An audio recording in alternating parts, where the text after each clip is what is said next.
Hello movie star family. 2019 की south Korean mystery movie स्वाहा the sixth finger आज मैं सुनाने जा रही हूँ। डायरेक्टर जांग जे ह्यून। IMDb rating 6.2।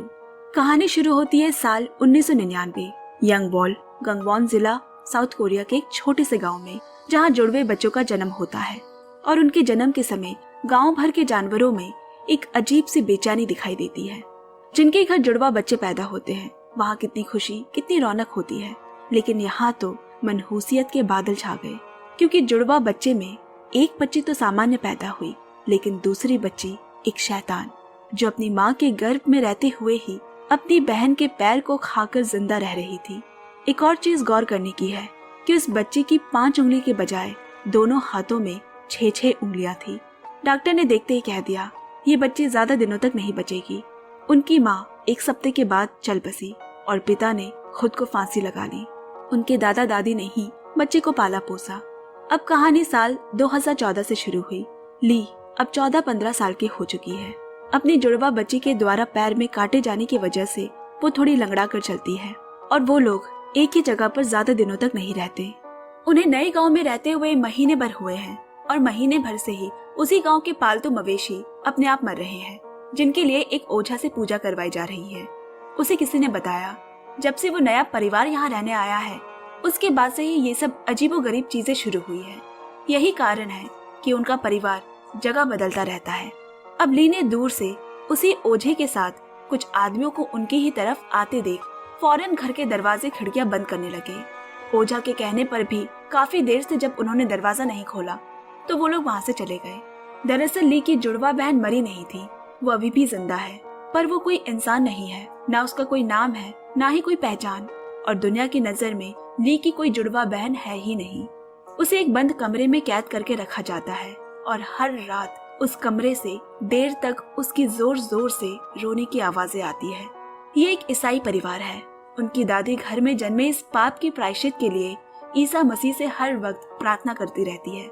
अब भले ही वो ओझा उस वक्त वहाँ से चली गई, लेकिन उसकी नजर उसी घर पर है और रात ना होते होते वो दोबारा उस घर की तरफ रवाना हुई। उसे अपने तंत्र मंत्र पे बहुत घमंड है। वो उस रोती हुई आवाज का पीछा करते करते घर के पीछे एक बंद कमरे की तरफ बढ़ी। वहाँ बहुत से कुत्ते पिंजड़ों में बंद उसे दिखे। अब ओझा जैसे ही उस दरवाजे के करीब पहुंची, तभी दरवाजे से एक सांप निकला और उसे काट लिया। उसके बाद कई सांप दरवाजे के नीचे से निकलने लगे, जिसे देख वो भाग खड़ी हुई। अब इधर एक पादरी मिस्टर पार्क को दिखाया जाता है, जो एक ऐसे ऑर्गेनाइजेशन के फाउंडर है जो धर्म के नाम पर झूठ और गैर कानूनी काम कर रहे संदेहजनक धर्म संप्रदाय की सच्चाई सामने लाता है। उनका मीडिया में पर्दाफाश करता है, लेकिन ये एक मुनाफा कमाने वाली एजेंसी है जो क्लाइंट से कांटेक्ट लेकर छानबीन करती है। हाल ही में उसका नया केस बुद्धिज्म के डियर माउंट नाम के धर्म संप्रदाय का है, जिसकी छानबीन चल रही है। ये केस उसके करियर के लिए भी बहुत जरूरी है। पार्क ने अपने सहयोगी जोसेफ को भी इस ग्रुप में शामिल होने और अंदर की बातों का पता लगाने के लिए गंगवॉन शहर भेजा, पर अब तक कोई खास कामयाबी हासिल नहीं हो पाई। अब यहाँ एक ट्रक टनल से टकराती है और दीवार के टूटने पे वहाँ दफन एक डेड बॉडी का खुलासा होता है। तुरंत पुलिस केस बना और डेड बॉडी को पोस्टमार्टम के लिए भेजा गया। वहाँ की लोकल कंस्ट्रक्शन कंपनी से भी इन्वेस्टिगेशन शुरू हो चुकी है। मिस्टर पार्क अब आगे की इन्वेस्टिगेशन की परमिशन के लिए बुद्धिज्म काउंसिल के हेड मॉन्क्स की एक मीटिंग रखता है। वो उन्हें एक नया बुद्धिस्ट धार्मिक संप्रदाय डियर माउंट के बारे में बताता है, जो कि हाल ही में सामने आया है। इस संप्रदाय की एक खास बात है, ये बेहद ही गुप्त समूह में होकर काम करते हैं, जिसके सिर्फ 50 अनुयायी हैं, लेकिन सभी नौकरी पेशे हैं, जैसे teachers, civil servants, nurses, doctors, और इनकी सिर्फ 2 ही जगह पे शाखाएं हैं। जैसे कि हमें पता है हर धार्मिक संप्रदाय डोनेशंस लेते हैं, पर ताजुब है ये लोग नहीं लेते। इनके सिद्धांत, विचारधारा कुछ भी स्पष्ट नहीं है। आखिर ये किस तरह का धर्म है? पर हेड मॉन्क्स मिस्टर पार्क की बातों से सहमत नहीं नजर आ रहे। वो उसे पार्क का सिर्फ एक संदेह बताते हैं। अब पार्क ने उन्हें जापान के एक इंसिडेंट के बारे में बताया, जहाँ एक छोटे योगा एसोसिएशन से अपने मकसद की शुरुआत करने वाले एक टेररिस्ट ग्रुप ने जापान में सरीन गैस अटैक किया था। शहर भर में लाखों लोगों की जाने गई। इस हादसे ने सबको झकझोर दिया था।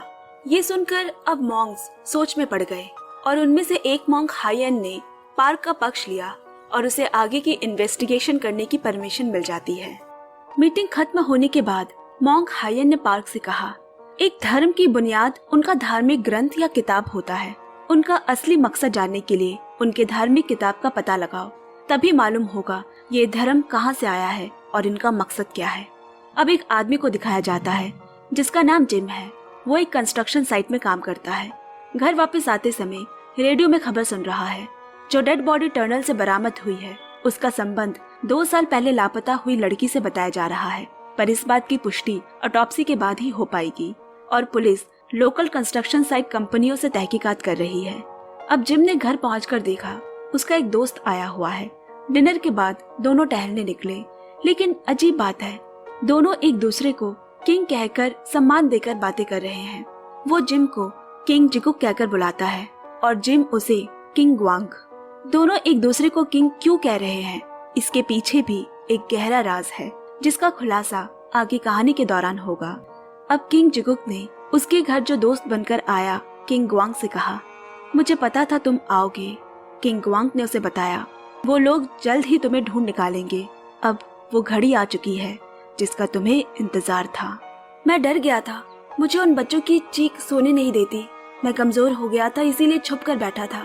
मुझे दुख है कि मैं फादर की रक्षा नहीं कर सका। किंग जिगुक बोला, बिल्कुल नहीं किंग जिगुक, तुमने अपना काम अच्छे से किया है और अब वो घड़ी आ चुकी है। बाकी 2 किंग्स की तरह तुम भी अब मोक्ष प्राप्ति करने वाले हो, यानी कि अब उसे मरना होगा। फिर दोनों ने साथ में अपने धर्म की शपथ ली। अब यहाँ उस मिली डेड बॉडी की ऑटोप्सी के दौरान पता चला कि उसकी उम्र महज 12-13 साल थी। उसके खाद्य नली यानी फूड पाइप से बहुत सारे लाल रंग के बीन्स मिले हैं और मंत्र लिखे हुए कुछ कपड़ों के टुकड़े। कुछ समय पहले ऐसे ही कुछ लड़कियों के केसेस सामने आए थे जो अभी तक अनसुलझे हैं।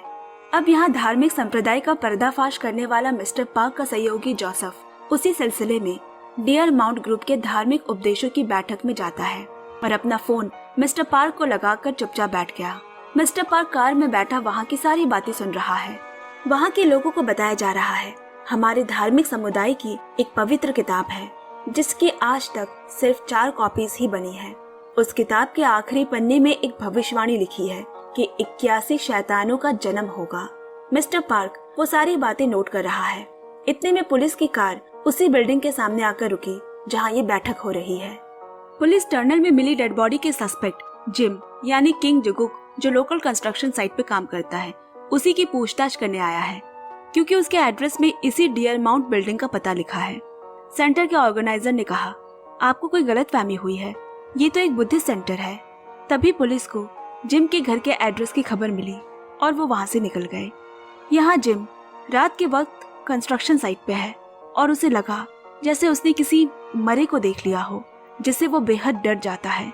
इधर मिस्टर पार्क और मॉन्क हायन डियर माउंट पे लगातार छानबीन कर रहे हैं।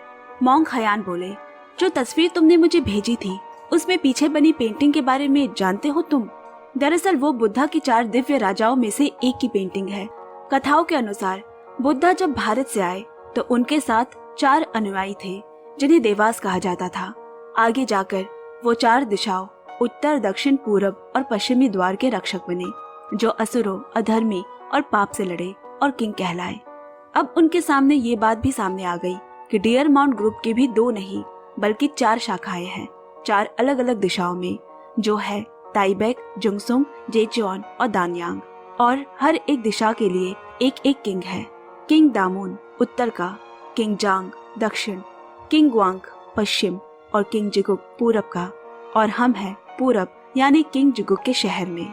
अब इससे हमें ये समझ आ गया कि सस्पेक्ट जिम और उसका दोस्त बनकर आया आदमी एक दूसरे को किंग क्यों कह रहे थे। इधर रात में मिस्टर पार्क और जोसेफ उसी डियर माउंट सेंटर गए। मेन हॉल के पीछे उन्हें एक खुफिया कमरा मिला। वहाँ रखी चीजों से लग रहा है कि उस कमरे में कोई रहता है। कमरे के अंदर पूरी दीवार से भरी बुद्धा और उनके रक्षक की पेंटिंग्स बनी हैं और मेज पे रखी हुई है एक धार्मिक किताब। यहाँ जिम के घर में पुलिस अपनी फोर्स के साथ उसे पकड़ने के लिए मौजूद है। तभी उसकी माँ को उसका फोन आया। उसने कहा, मुझ पे विश्वास बनाए रखना, मैंने जो काम किए हैं उसके लिए मुझे स्वर्ग में जगह मिलेगी। इतना कहकर उसने गले में रस्सी बांध छत से कूदकर आत्महत्या कर ली। किंग वांग भी वहीं मौजूद सब देख रहा है। अगले दिन मिस्टर पार्क टर्नल डेड बॉडी सस्पेक्ट किंग जिगुक की सुसाइड की खबर पढ़ रहा है। मिस्टर पार्क की बहन सियोल पुलिस क्रिमिनल रिकॉर्ड्स में काम करती है। उसने किंग जिगुक की फाइल पार्क को ला कर दी, जिससे मालूम चला कि जिम ने बहुत ही कम उम्र में अपने पिता की हत्या की थी, जिसके बाद उसे योंगजो यूथ डिटेंशन सेंटर यानी सुधार केंद्र में कैद करके रखा गया था। अब यहाँ डियर माउंट के ऑर्गेनाइजर किंग वांग को एक लिफाफा देती है जो किंग जिगुक ने उसे देने को कहा था। जब उसने वो लिफाफा खोला तो उसके अंदर उसी जुड़वा लड़की ली का बायोडेटा है और तभी से उसने उस पर नजर रखना शुरू कर दिया।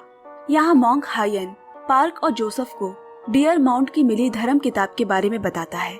ये किताब बाकी सारी धार्मिक किताबों की तरह ही पुराने तंत्र और सूत्र का मिलाप है, लेकिन इसमें छेड़छाड़ हुई है। और सबसे चौंकाने वाली बात तो ये है कि इसके आखिरी पन्ने पे एक हंगमा सूत्र लिखा है, यानी कि भगवान और शैतान के बीच धर्म युद्ध की भविष्यवाणी लिखी गई है। ये किताब मास्टर किम जेसोक ने लिखी है। मास्टर किम बुद्धिज्म धर्म में काफी लोकप्रिय थे। इन्होंने ही बुद्धिज्म डोंगबांग धर्म संप्रदाय की नींव भी रखी है। पर ये बात तो किसी को नहीं पता थी कि उन्होंने ऐसी किसी भविष्यवाणी पे किताब भी लिखी है। यहाँ किंग वांग रात में सोने की जितनी भी कोशिश कर रहा, उसे अपने आसपास कुछ बच्चों की मौजूदगी का एहसास हो रहा है जो उसे परेशान कर रही है। बेहद ही डरा और सहमा हुआ वो खुद को किसी तरह इस दम घुटने वाली नींद से जगाने की कोशिश कर रहा है कि तभी उसे अपनी माँ की आवाज सुनाई दी और उसकी आंखें खुल गई। वो अपनी मरी माँ को महसूस कर पाता है। अब यहाँ मिस्टर पार्क मास्टर किम के बारे में और जानकारी जानने दूसरे मॉन्क से मिलने गया। उन्होंने किम को बताया, ऐसा माना जाता है कि मास्टर किम ने बौद्धित्व को पा लिया था, पर फिर 1985 में सब कुछ छोड़कर वो कहीं चले गए। फिर उन्हें किसी ने नहीं देखा, बस उनके करीबी शिष्य ही उनके साथ थे। तभी उन्होंने वो भविष्यवाणी लिखी थी। उनका जन्म 1899 में हुआ था और अभी तकरीबन उनकी उम्र 116 साल होगी, तो उनके जिंदा होने की तो कोई संभावना नहीं। फिर दोनों की नजर डॉक्यूमेंट्स में लिखे योंगजो यूथ डिटेंशन सेंटर के आर्टिकल की ओर गया। ये वही डिटेंशन सेंटर है जहां सस्पेक्ट जिम यानी किंग जिगुक कैदी था। डिटेंशन सेंटर के डायरेक्टर से पता चलता है कि डोंगबांग ग्रुप के फाउंडर मिस्टर किम ने तकरीबन 20 साल पहले इस डिटेंशन सेंटर को बहुत बड़ा अमाउंट डोनेशन दिया था। उन्हें विश्वास था कि धर्म से इंसानों को बदला जा सकता है और उनका सही मार्गदर्शन किया जा सकता है। उन्हें यहाँ के कम उम्र के बच्चों से हमदर्दी थी, इसीलिए उन्होंने इस डिटेंशन सेंटर के 4 लड़कों को अडॉप्ट भी किया था जो मास्टर किम को फादर कहते थे। उन चारों ने ही अपने पिता की हत्या की थी। उन्हें सुधार पाना डिटेंशन सेंटर के बस में नहीं था। उन्हीं में से एक था किंग जिगुक। मिस्टर पार्क को इन चारों लड़कों और डियर माउंट के बीच कोई न कोई गहरी कड़ी लग रही है। अब जैसे कि किंग वांग को ली का बायोडेटा दिया गया था, उसे मारने के लिए वो उसके घर जा पहुंचा। उसे भी घर के पीछे से रोने की आवाज आई और वो उस बंद कमरे के दरवाजे तक पहुंचा। दरवाजे के कोने से उसे भयानक लाल लाल आंखें नजर आई, जिसे देख वो जैसे तैसे वहां से भागा। अब यहाँ मिस्टर पार्क को क्रिमिनल रिकॉर्ड से पता चला कि उन चारों लड़कों में से 2 की मौत पहले ही हो चुकी है। एक मैटरनिटी केयर सेंटर में आग लगने से मारा गया, दूसरा कनाडा में टोरंटो जेल में फांसी लगाकर मारा गया, जिसने कोरियन इमिग्रेंट माँ और बच्ची दोनों को मारा था। और तीसरा किंग जिगुक है, जिसने कुछ दिन पहले ही सुसाइड किया है और उस धार्मिक किताब के मुताबिक तीनों को मोक्ष प्राप्ति हो गई है। बस अब चौथा किंग वांग ही जिंदा बचा है। उसका असली नाम हान है। एक बार फिर किंग वांग को भयानक दृश्य नजर आ रहे हैं। ऊपर छत से टंगी खून से सनी हुई लाशें। इसका मतलब उसे भी किंग जिगुक के जैसे चीजें दिखाई देती है। डरा हुआ किंग वांग को फिर से अपनी माँ की लोरी सुनाई दी और तब जाकर उसकी बेचैनी शांत हुई। अब किंग वांग कहीं जाने के लिए निकला। इधर मिस्टर पार्क उसका पीछा करता है। वो सीधा डियर माउंट की मुख्य आश्रम पहुंचा, जहां मास्टर किम बहुत ही बूढ़े बीमार हो चुके वेंटिलेशन पे है। उनकी देखभाल उनका खास शिष्य कर रहा है। किंग वांग ने उसे उसी शैतान लड़की के बारे में बताया। उस खास शिष्य ने मास्टर किम के अस्तित्व को बचाने के लिए जल्द ही उसे खत्म करने का आदेश दिया और कहा, मास्टर ने जो धर्म का रास्ता दिखाया है उसी पे चलो। इसी बीच मिस्टर पार्क किंग वांग की कार से ली का वही बायोडेटा चुरा लेता है। पार्क को अपनी गाड़ी का पीछा करता देख किंग वांग समझ जाता है कि उसे अपना काम जल्दी निपटाना होगा।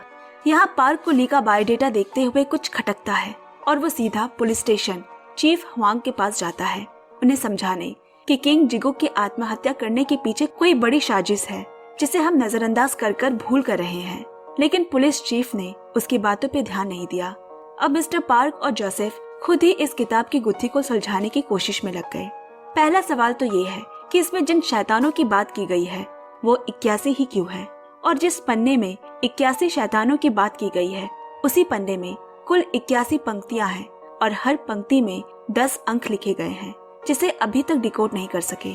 इसका आखिर क्या मतलब है, जानने के लिए मिस्टर पार्क ने मोंग हयान को फोन लगाया और पता चला कि इस क्रिसमस पे तिब्बतियन महायाना मोंग निचुन गेंतम्पा अपनी स्पीच देने आने वाले हैं। पार्क को महायाना मोंग का नाम कहीं देखा हुआ सा लगा और फिर उसका ध्यान उसी 1985 के पुराने आर्टिकल पर गया जब महायाना मोंग आखिरी बार मास्टर किम से मिले थे, और उसके बाद ही मास्टर किम सब कुछ छोड़ जैसे गायब ही हो गए। यहाँ तक कि खुद का डोंग बांग ऑर्गेनाइजेशन भी उन्होंने छोड़ दिया। आखिर ऐसा उस दिन क्या हुआ होगा, यही जानने के लिए वो मॉनेस्ट्री पहुंचा और उसने महायाना मोंग से सीधे मास्टर किम के बारे में पूछ लिया। इतने सालों बाद ये नाम सुनकर पहले तो वो भी चौंक उठे, फिर उन्होंने बताना शुरू किया।